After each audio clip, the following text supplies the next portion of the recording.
Dalam Kejadian 12 ayat 7, Tuhan berjanji kepada Abram yang baru saja tiba di Kanaan. Kepada keturunanmu, aku akan memberikan tanah ini. Kemudian dalam Kejadian 15 ayat 18, Tuhan memperluas janji tanpa syarat itu. Kepada keturunanmu lah kuberikan negeri ini, mulai dari sungai Mesir sampai ke sungai yang besar itu, sungai Efrat. Kemudian dalam Kejadian 17 ayat 8, Tuhan menegaskan kembali janji kepada Abraham, menambahkan bahwa pemberian tanah tidak dapat dibatalkan. Kepadamu dan kepada keturunanmu akan kuberikan negeri ini yang kau diami sebagai orang asing, yakni seluruh tanah Kanaan akan kuberikan menjadi milikmu untuk selama-lamanya. Tuhan kemudian mengulangi janji tersebut kepada putra Abraham, yaitu Ishak, Kejadian 26 ayat 3 hingga 4, dan putra Ishak, yaitu Yakub, Kejadian 28 ayat 13, yang kemudian diubah namanya menjadi Israel. Maka dalam perjanjian Abraham, Allah menetapkan luas tanah yang akan menjadi milik keturunan Abraham, Ishak, dan Yakub, wilayah yang mencakup seluruh Kanaan dan terbentang dari Mesir hingga Irak modern. Beberapa abad kemudian, ketika tiba waktunya bagi bangsa Israel untuk benar-benar menguasai tanah perjanjian, Allah sekali lagi berbicara tentang wilayah yang luas dari padang gurun dan gunung Libanon yang sebelah sana itu sampai ke sungai besar, yakni sungai Efrat, seluruh tanah orang Het sampai ke laut besar di sebelah matahari terbenam. Semuanya itu akan menjadi daerahmu. Yosua 1 ayat 4. 12 mata-mata Israel. Saat Bani Israel meninggalkan Mesir untuk memasuki tanah perjanjian, mereka menghadapi kondisi yang sulit, termasuk kelangkaan makanan. Untuk mengatasi masalah ini, Allah secara ajaib menyediakan roti dari surga yang disebut mana kepada bangsa Israel. Mana muncul setiap pagi dan bangsa Israel diberi instruksi khusus untuk mengumpulkannya. Lihat Keluaran pasal 16. Selama 40 tahun di padang gurun, setiap hari selama 6 hari pertama dalam seminggu, mana akan turun. Kemudian pada hari ke-6, mereka akan mengadakan porsi ganda untuk hari ke-7, yakni hari Sabat. Dan bagian yang mereka adakan pada hari Sabat tidak akan rusak. Kemudian pada hari Sabat tidak ada mana yang jatuh. Ini semua untuk meningkatkan mereka akan perintah keempat dari 10 perintah Allah yang mengatakan, ingatlah dan kuduskanlah hari Sabat. Keluaran 20 ayat 8. Hal ini juga untuk mengajari mereka untuk mengandalkan Tuhan setiap hari untuk kebutuhan duniawi mereka. Sekarang sampailah mereka di Gunung Sinai. Ada 2 klaim yang bersaing atas Gunung Sinai. Satu di Mesir, di semenanjung Sinai, dan yang lainnya di Arab Saudi yang dulunya adalah tanah Midian.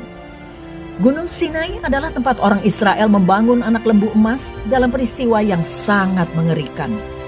Saat Musa turun dari gunung, dia dan Tuhan menunjukkan kemurkaan mereka. Kebanyakan orang bertobat, namun 3.000 orang tidak mau bertobat. Bani Israel harus banyak belajar setelah menjadi budak selama beberapa generasi. Ketika mereka meninggalkan Sinai, mereka berjalan menuju Kanaan dengan tiang kehadiran Tuhan di depan mereka. Pada malam hari, tiang awan berubah menjadi tiang api dan tampaklah kehadiran Tuhan sedang memimpin mereka. Mereka dibawa ke Kadesh Barnea yang sekarang terletak di perbatasan selatan Israel dengan Mesir. Musa mengirim 12 mata-mata ke negeri itu.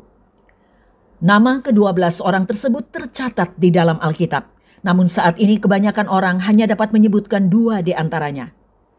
Saat ke-12 pengintai tersebut melakukan tur keliling tanah Kanaan, tidak diragukan lagi. Orang-orang menunggu dengan antisipasi akan laporan yang baik agar perjalanan 12 pengintai tersebut dapat berakhir. Namun ketika para pengintai itu kembali, 10 dari mereka memberikan laporan negatif dan mereka mengatakan meskipun tanahnya bagus dan subur serta berlimpah susu dan madu, katanya lagi, hanya bangsa yang diam di negeri itu kuat-kuat dan kota-kotanya berkubu dan sangat besar. Namun Yosua dan Kaleb berkata, tidak, kita akan maju dan menduduki negeri itu, sebab kita pasti akan mengalahkannya, dan mendorong orang-orang untuk melakukannya. Tetapi 10 pengintai tersebut bersikeras bahwa mereka tidak bisa bahkan menyebut diri mereka sebagai belalang di mata orang-orang yang dianggap raksasa itu. Orang-orang sekarang berharap mereka tidak meninggalkan Mesir, dan Yosua dan Kaleb mencoba untuk terakhir kalinya untuk meyakinkan mereka. Namun tidak peduli seberapa keras mereka mencoba, kata-kata penyemangat mereka malah ditanggapi oleh orang-orang yang ingin melempari mereka dengan batu. Tidak peduli seberapa keras mereka berusaha, mereka tidak dapat membalikkan kelaporan negatif dan ketidakpercayaan yang dibawa kembali oleh para pengintai itu. Keraguan dan ketidakkepercayaan terhadap kuasa Tuhan tidak akan dibiarkan begitu saja. Tuhan menetapkan bahwa semua orang yang berusia di atas 20 tahun harus mati di padang gurun. Selain itu, Tuhan mengumumkan bahwa setiap hari yang mereka habiskan untuk menjelajahi tanah tersebut akan setara dengan 1 tahun pengembaraan di padang gurun. Disinilah kita mendapatkan prinsip Alkitabiah bahwa 1 hari sama dengan 1 tahun. Bilangan 14 ayat 34, sesuai dengan jumlah hari yang kamu mengintai negeri itu, yakni 40 hari. 1 hari dihitung 1 tahun. Jadi 40 tahun lamanya kamu harus menanggung akibat kesalahanmu, supaya kamu tahu rasanya jika aku berbalik daripadamu. Satu-satunya orang dewasa berusia di atas 20 tahun yang tidak mengalami hal ini adalah Yosua dan Kaleb, yang menunjukkan iman dan keberanian yang luar biasa. Dan nama mereka tetap hidup di dalam sejarah. Bagian favorit saya dari cerita ini adalah akhir dari 40 tahun pengembaraan ketika Yosua dan Kaleb memasuki negeri itu. Yosua kini menjadi pemimpin bangsa Israel dan Kaleb adalah pria yang lebih tua di usia 87 tahun. Namun ia meminta agar diberikan tanah para raksasa.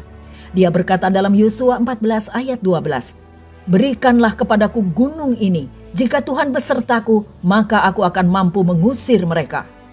Kaleb tidak ingin pensiun dengan mudah. Namun dia ingin menunjukkan bahwa kekuatan kita bukan terletak pada kekuatan manusia, namun pada kuasa Tuhan. Tidak peduli berapa usia kita atau hambatan apapun yang menghadang kita. Semoga kita percaya bahwa Tuhan akan menyelamatkan kita dan membukakan jalan di depan kita. Janji tanah milik Bani Israel bersifat permanen. Bahkan ketika Israel diusir dari tanah mereka yang telah terjadi sebanyak 2 kali dalam sejarah, Allah berjanji bahwa mereka akan kembali, sekalipun orang-orang yang terhalau daripadamu ada di ujung langit. Dari sana pun Tuhan Allahmu akan mengumpulkan engkau kembali, dan dari sana pun Ia akan mengambil engkau. Tuhan Allahmu akan membawa engkau masuk ke negeri yang sudah dimiliki nenek moyangmu, dan engkau pun akan memilikinya pula. Ulangan 30 ayat 4 hingga 5.